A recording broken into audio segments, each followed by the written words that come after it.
How long have you been in real estate?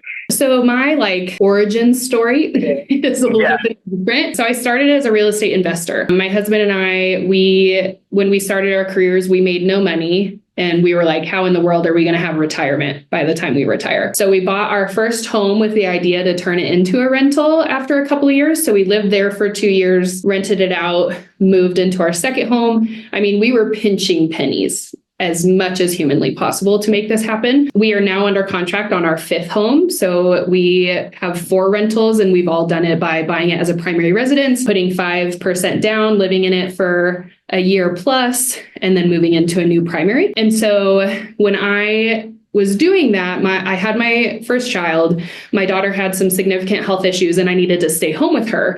And the only way that I could stay home with her was because of our rental income. That supplemented enough of my income that I could take the year and be home with her. And in that year, I had multiple friends ask me, hey, can you teach us how to do what you and Ryan do? And so that year that I was home, I helped 9 families buy their second property and rent out their first primary. And my husband looked at me and said, you're working for free. What are you doing? Yep, and right. So that's when I got my license. I'm in my 4th year, but I would say that my origin story is not typical of what you hear from a realtor. I very much so hit the ground running. I didn't have much build up time. My first year, I closed just over 5 million. Second year, about the same. Third year, I had my second child. So I took 6 months off. And then this year, I'll close between 15 to 20.